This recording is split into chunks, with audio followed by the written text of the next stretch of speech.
Welcome back. Tonight's stories take us into towns that feel wrong the moment you step into them. Cursed places with dark histories. If you haven't already, hit subscribe and leave a like to keep nights like this coming. Tell me in the comments where you're listening from and what time it is there. Now settle in and let's begin.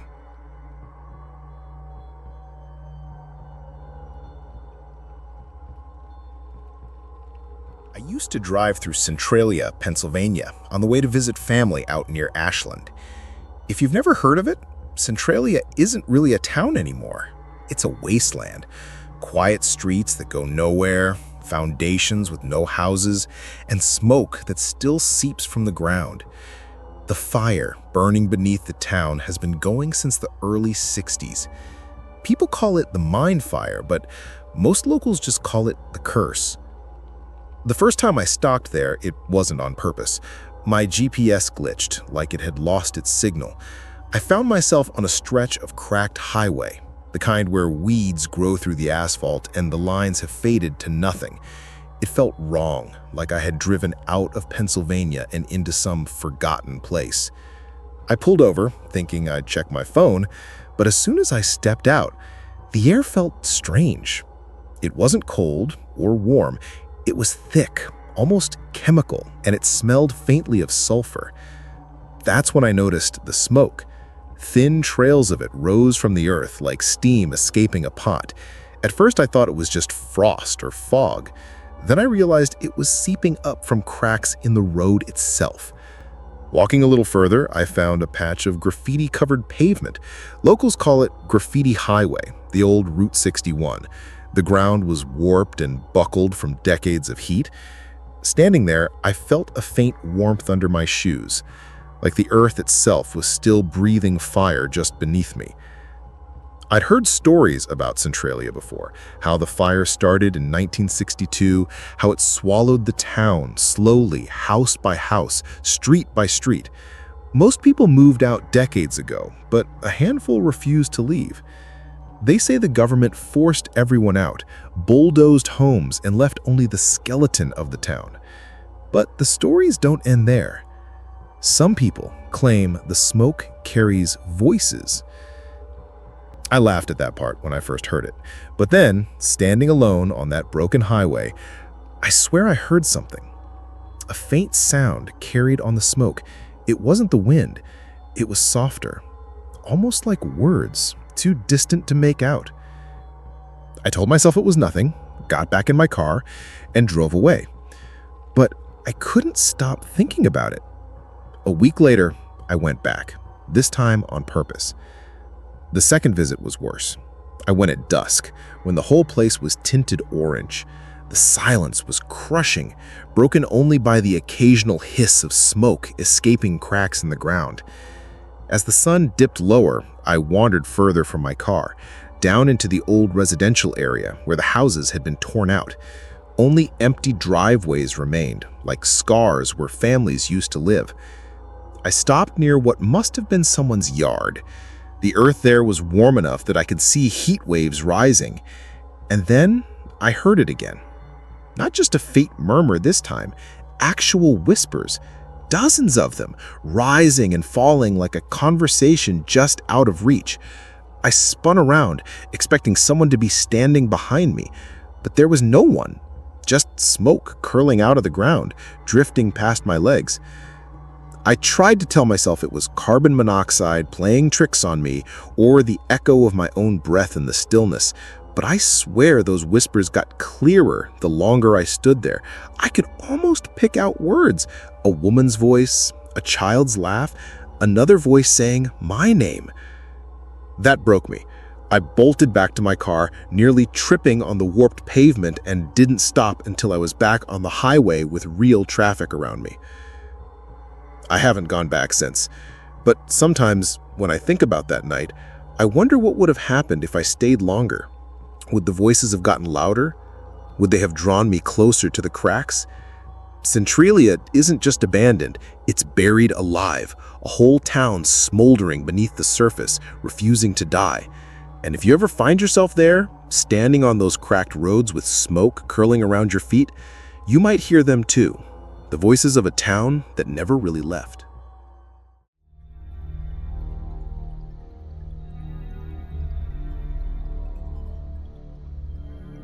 I don't think many people realize that the town of Valdez you see on a map today isn't the original one.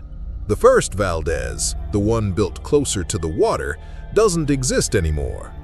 It was destroyed in 1964 when the Good Friday earthquake struck Alaska.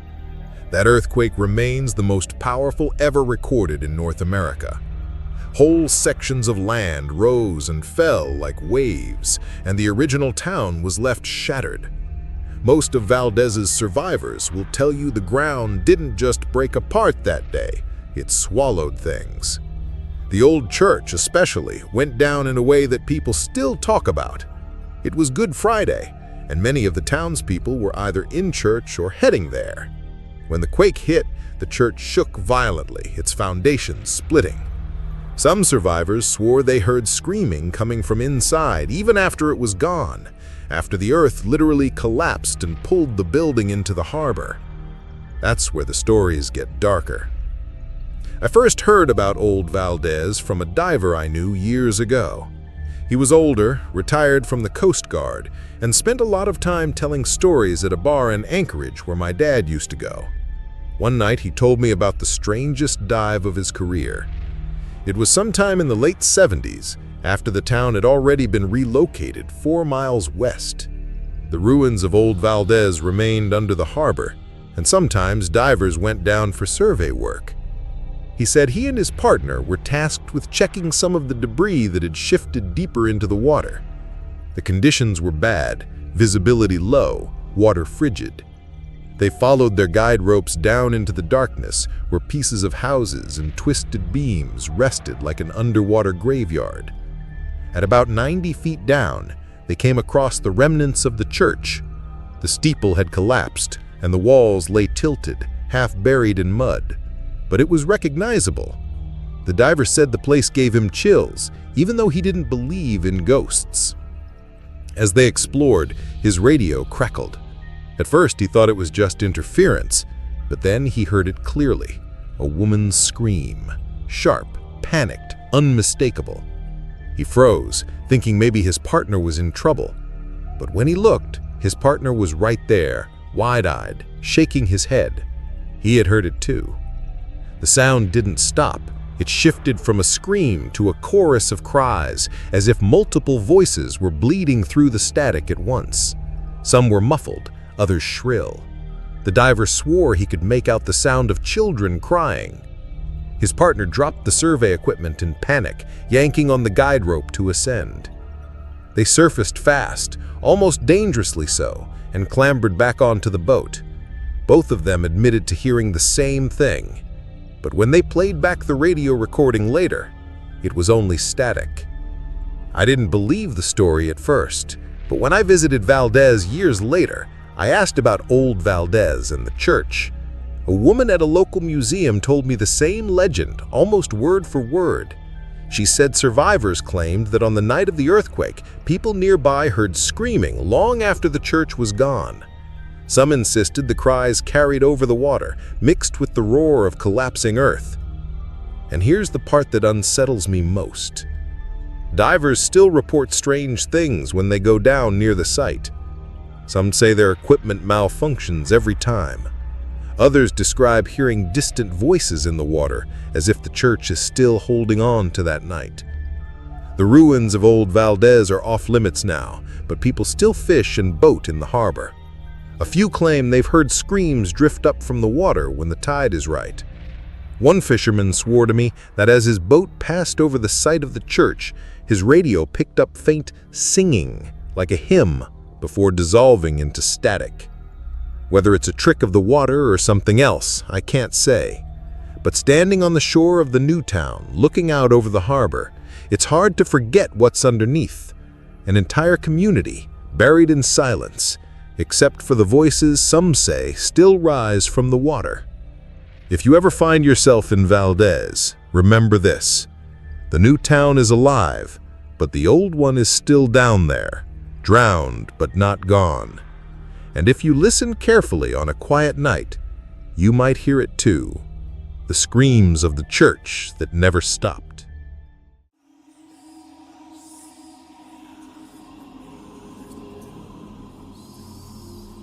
If you've ever driven through the woods of northwestern Connecticut, you might have heard whispers about a place called Dudleytown. It isn't marked on most maps, and you won't find signs pointing to it. That's on purpose. Locals say Dudleytown isn't a place you want to stumble into, especially after dark. Back in the 1700s, settlers from England came to the area and built homes in what they thought would be a quiet farming community. The family that gave the town its name, the Dudleys, were already rumored to carry a curse. Over generations, people in the village suffered in ways that felt unnatural. Crops failed, livestock died off suddenly, and residents began to lose their sanity. There were unexplained murders, suicides, and entire families disappearing into the woods without a trace. It wasn't long before the place earned the name the Village of the Damned. Today, all that's left are stone foundations and the remnants of old cellar holes swallowed by the forest. The land is private now, and locals warn trespassers to stay away. But that hasn't stopped hikers and thrill seekers from sneaking in. What they report seeing is the reason Dudleytown's reputation has only grown worse. People claim that after sunset, a strange red mist rises from the ground. Not like fog or smoke, but something thicker, heavier, as if the earth itself is bleeding. Those who've seen it say it rolls silently between the trees, glowing faintly like embers. And the worst part isn't just seeing it, it's what happens after. I heard about this from a college friend years ago. He grew up not far from Cornwall, the town that borders the old village site. One summer, he and a group of friends decided to hike into the ruins at night. They wanted to prove to themselves that the stories were just exaggerated campfire tales. At first, the hike felt normal enough.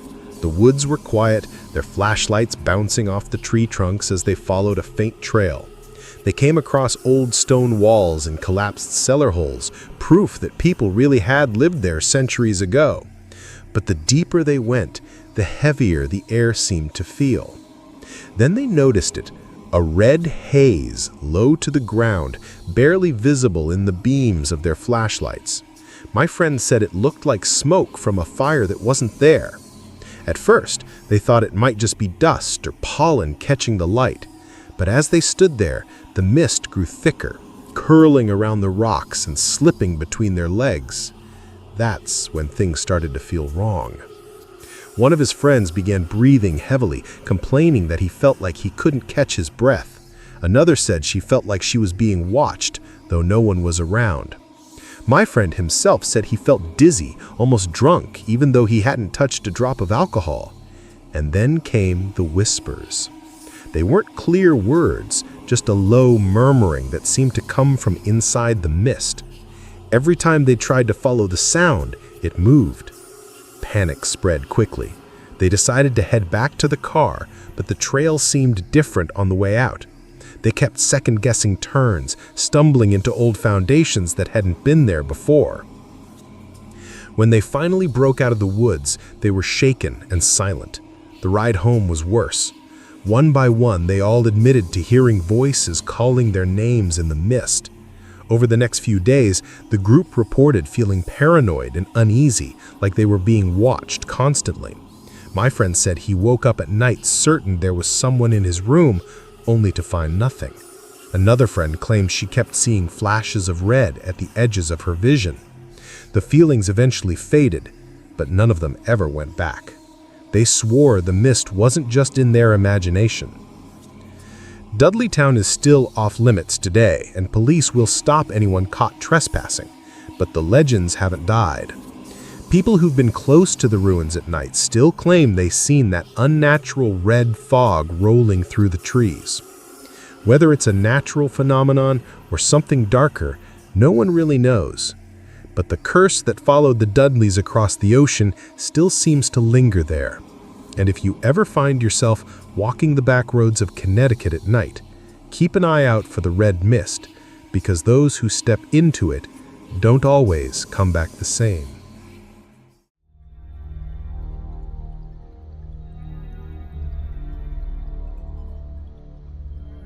Kuldhara is one of those places that doesn't just feel abandoned, it feels forsaken. In the middle of the Thar Desert in Rajasthan, India, the village sits in ruins.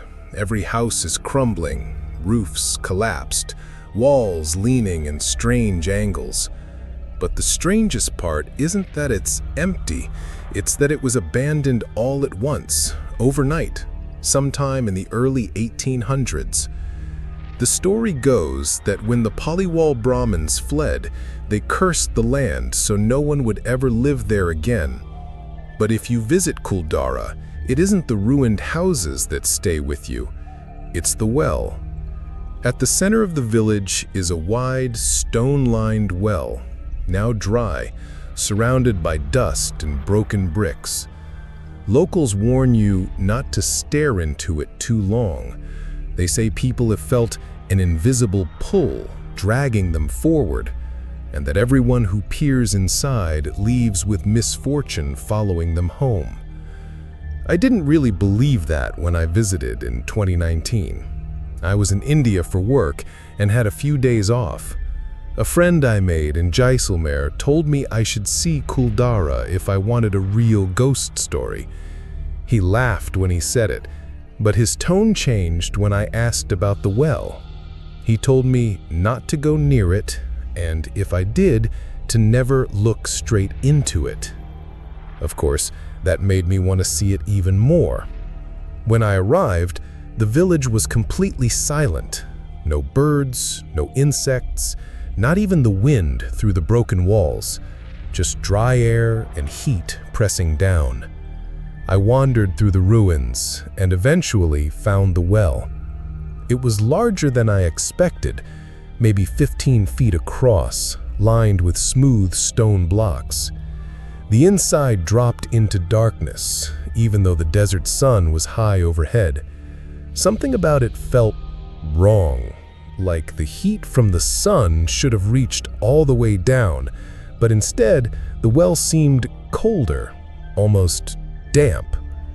I told myself it was just shadows and temperature differences, but my skin prickled like I was being watched.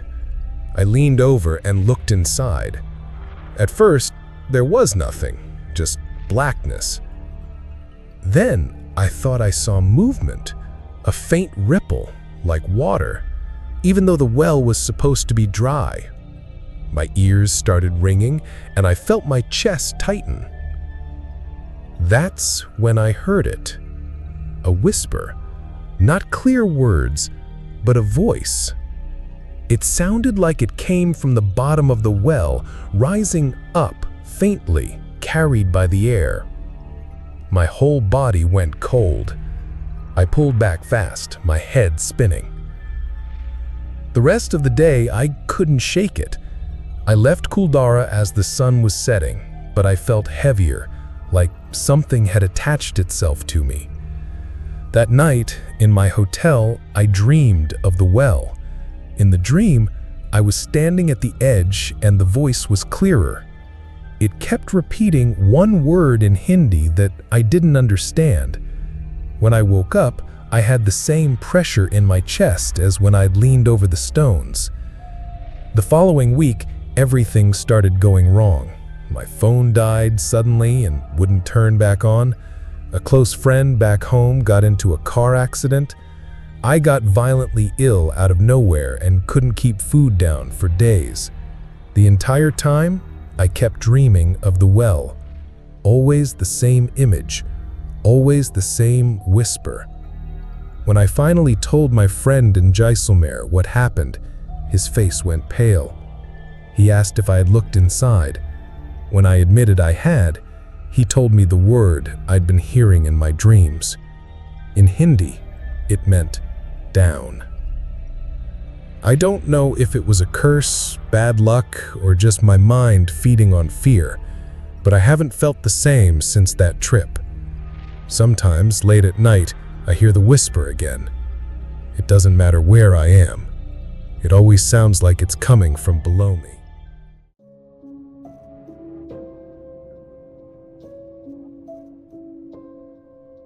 I visited France a few years ago, and like most people, I wanted to see the usual tourist spots. But one place on my list wasn't in the brochures. It was Oradour-sur-Glane. If you've never heard of it, it's a village left exactly as it was after June 10, 1944, when German soldiers massacred over 600 men, women, and children.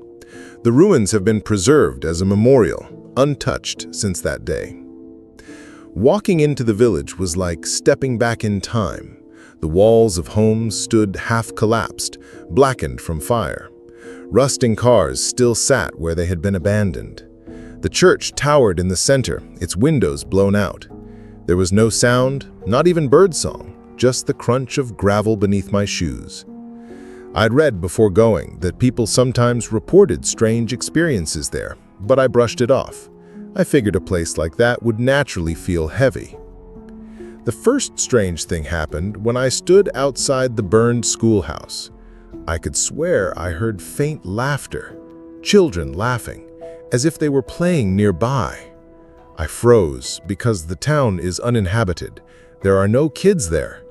I told myself maybe it was just echoes carrying from the modern town down the road, but it didn't feel right.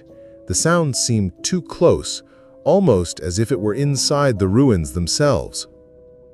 Later, inside the church, the air felt colder than outside. The stone walls still bore scorch marks from when soldiers locked women and children inside and set it on fire. As I stepped further in, I thought I heard a shuffling sound, like small feet brushing against the floor. It made my stomach twist. I looked around, but of course the church was empty. I didn't stay long, but as I left the church, I noticed something in my photos. I'd been snapping shots absent-mindedly, and in one picture, there was a faint shape by the doorway. It looked like the blurred outline of a child, almost transparent. I convinced myself it was just lighting, dust, or a smudge on the lens. Still, I deleted it immediately. That night, back at my hotel, the sounds returned. I woke up around 3 a.m. to what sounded like children running in the hallway. Their footsteps were light and fast, almost playful. But when I opened the door, the hallway was empty. I didn't sleep after that. When I told one of the locals about it the next morning, she didn't seem surprised. She said night guards at the site often reported hearing the same things: children laughing, voices whispering, sometimes even the feeling of being tugged by invisible hands. She told me some visitors leave shaken and refuse to ever come back. Even now, years later, I can't shake that place from my head.